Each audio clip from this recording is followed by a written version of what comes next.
I never saw Frankenstein or King Kong or the creature from the Black Lagoon as bad guys. They were the good guys. The 1910 Edison film of Frankenstein was itself a dead thing revived by technology. To make a Frankenstein monster of a complex character like Stalin would have been too simplistic. I wanted to show who he was and, if you like, how he happened. We were having a sleepover when I was 8 or 9, and we all got to stay up late and watch the original Frankenstein. It was uncensored, so as a child, I saw the scene where he throws the little girl into the lake, and that freaked me out, though not as much as when he hangs the hunchback.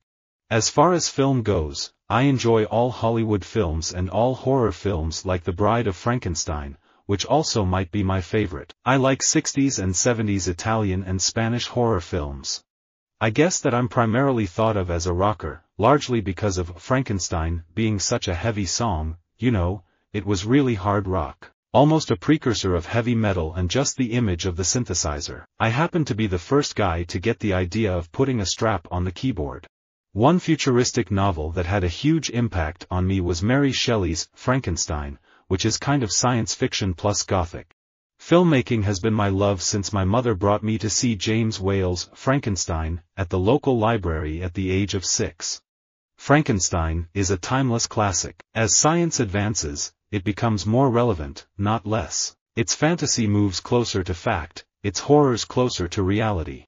Mass consumption, advertising, and mass art are a corporate Frankenstein. While they reinforce the system, they also undermine it.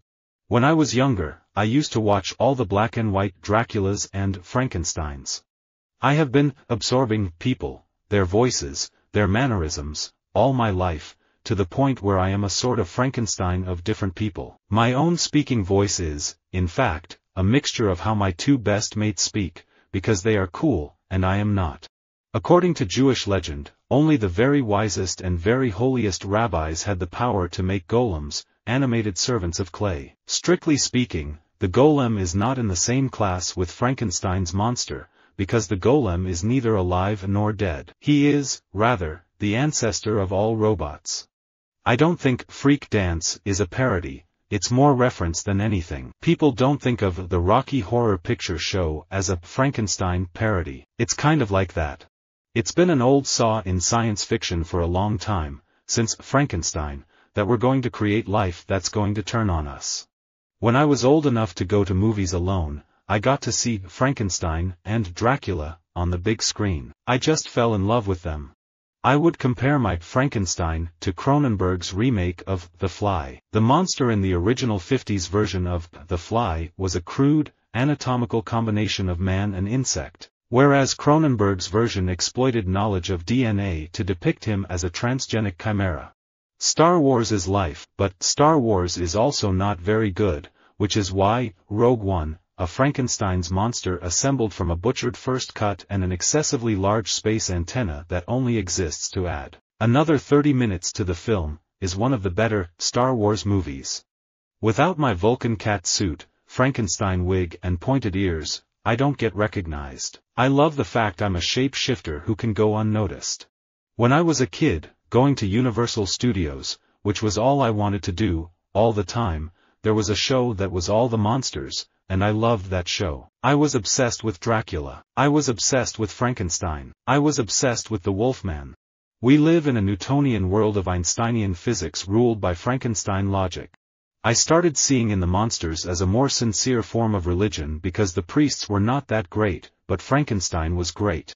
There are perennial stories like Alice in Wonderland and Sherlock Holmes and those sorts of things, which have been around since almost as long as film, and Frankenstein is another one. They're perennial favorites, which get remade every 20 years, and that's okay. If you choose to be Frankenstein with Botox and plastic surgery, you've bought your own private mask. So many people of my generation all grew up with that shock theater package on television of Frankenstein, Wolfman, Dracula, Mummy, all the Universal stuff. My favorite classic novel may be The Invisible Man. It's smart and genuinely funny. Otherwise, my favorite character is probably Frankenstein's monster / Frankenstein the monster. What am I, a Frankenstein? What am I, some kind of an ogre? I'm a good person, I'm a warm person. Some have said that Frankenstein is a story of a bad parenting giving rise to a troubled child. Zombies, vampires, Frankenstein's monster, robots, Wolfman, all of this stuff was really popular in the 50s. Robots are the only one of those make-believe monsters that have become real. They are really in our lives in a meaningful way. That's pretty fascinating to me.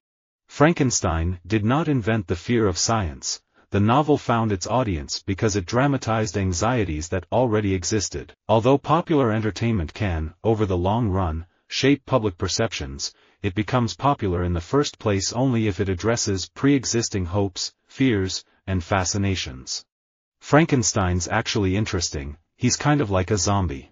At 5 years old, I saw Abbott and Costello meet Frankenstein, and I was so scared when Costello sat himself down in the lap of the monster, not realizing where he was. My friends teased me. They were older, 8 years old, and my goal was to become a mad scientist and get back at them. And here I am, mad as hell.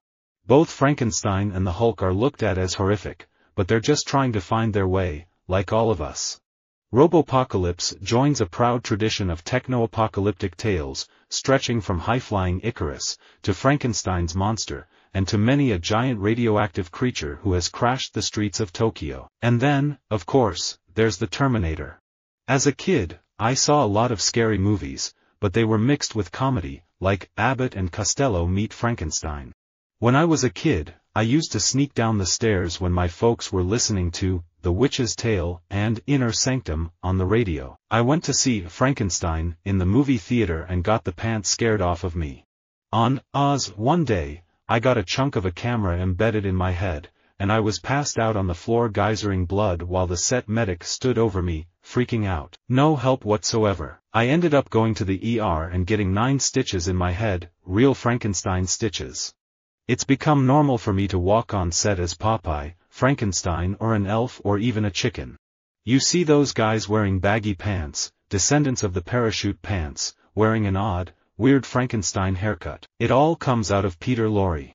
There are too many remakes, too many reimaginings. Nothing new, and that's always a bad sign. They remade Frankenstein 26 times between 1930 and 1970, so it's not a new phenomenon. You know, honestly, I think there's a Dracula, a Wolfman, and a Frankenstein's monster in all of us. They are sides of our own character, so that's why I think we can relate to them in terms of a, I know how that feels kind of thing.